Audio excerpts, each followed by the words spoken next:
Olivier, vous étiez donc le premier propriétaire d'une Nissan Leaf aux États-Unis. Qu'est-ce qui vous a fait choisir une Leaf? Le côté électrique, euh, c'est la seule voiture à un prix raisonnable, qui soit électrique, dans lequel je puisse avoir des sièges auto pour les enfants, qui aillent sur l'autoroute. Euh, Quelle voiture aviez-vous auparavant? J'avais une Honda Accord il y a un peu plus d'1 an, tout à fait complètement normal, essence. Et quelle autonomie avez-vous avec cette voiture? Euh, Nissan annonce 100 miles, ça dépend de comment vous conduisez, donc sur autoroute, plus vous allez vite, plus l'autonomie diminue. Mais disons 70-80 miles en conduisant, en m'amusant avec la voiture. Et les 100 miles, on les a un peu moins vite sur autoroute, en appuyant un peu moins sur l'accélérateur. Plus ou moins les mêmes techniques pour réduire la consommation sur une voiture à essence. Cela fait environ 3 mois que vous avez cette voiture. Quelles sont vos premières impressions? Excellente. La voiture est très très agréable. C'est pas une voiture sportive, mais en même temps, vu que c'est un moteur électrique, elle accélère vraiment bien, en particulier en ville. Elle est très silencieuse et ça change beaucoup au niveau du confort de conduite. Après, il y a plein de... Par exemple, les gens le disent, il n'y a aucune vibration vu qu'il n'y a pas de moteur qui tourne. Et je l'avais entendu avant. C'est pas quelque chose qui se comprend. Ça doit se ressentir elle est agréable. Au final, en particulier au début, les sensations sont vachement plus proches de glisser sur la route que de rouler. On a plus l'impression d'être au volant de... Ouais, je sais pas. Je n'ai jamais été dans un hydroglisseur, mais on a plus l'impression de piloter un avion qui volerait juste au-dessus de la route que de rouler dans une voiture. Et au niveau de la consommation, vous avez une moyenne de consommation d'électricité? Encore une fois, ça dépend combien vous roulez. Donc, comme avec l'essence, plus vous roulez, plus vous consommez d'essence. Ici, c'est pareil, plus vous roulez, plus vous consommez d'électricité. En décembre, pour faire à peu près 1000 km, ça m'a coûté 25 $. En janvier, j'ai dû en faire 25 $ en comprenant l'électricité de la maison. En janvier, où j'ai dû faire facile 1500 km, j'avais une facture d'électricité de 60 $.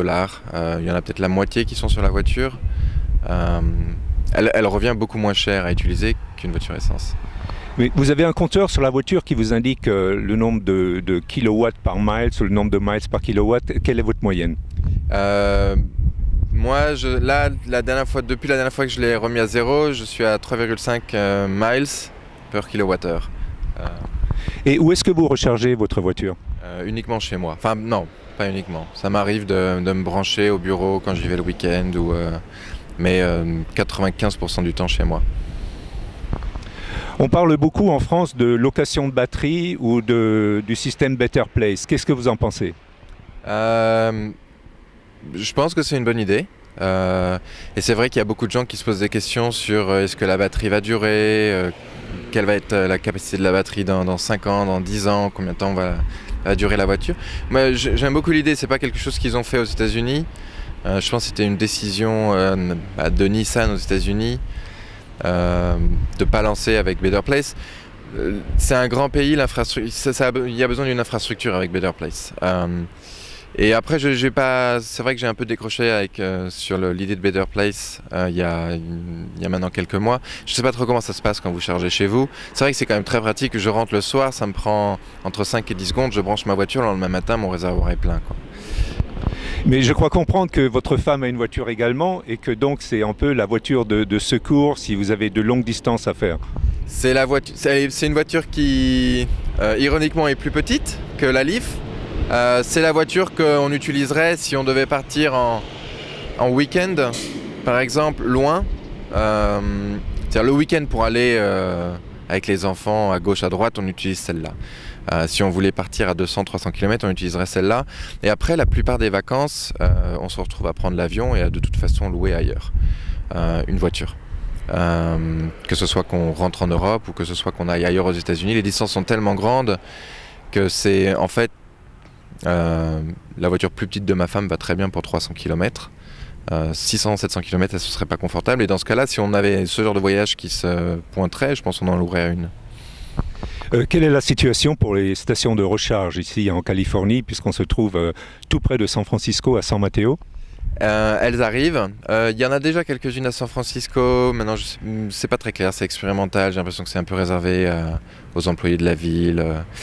Mais il y en a qui arrivent. Un certain nombre de stations de rechargement traditionnelles. Et puis une dizaine ou une vingtaine de stations rapides qui sont capables de charger la voiture en moins d'une demi-heure. Donc on verra d'ici la fin d'année quand elles auront été installées si ça change quelque chose pour moi. Est-ce que votre Leaf a l'option de recharge rapide? Oui, j'avais pris cette option au départ. Pas parce que je pensais m'en servir personnellement, mais je me disais si je l'ai et que j'ai acheté une voiture électrique qui était donc une des premières. Je faisais aussi un pari sur le fait que ça allait se développer.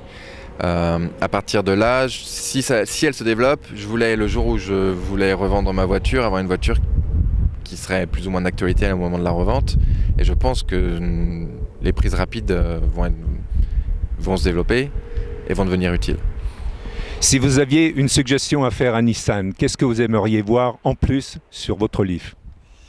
Ils m'ont déjà posé la question. Leur question était posée légèrement différente. C'était si vous aviez une suggestion autre que plus d'autonomie, qu'est-ce que ce serait? J'en ai pas énormément en fait.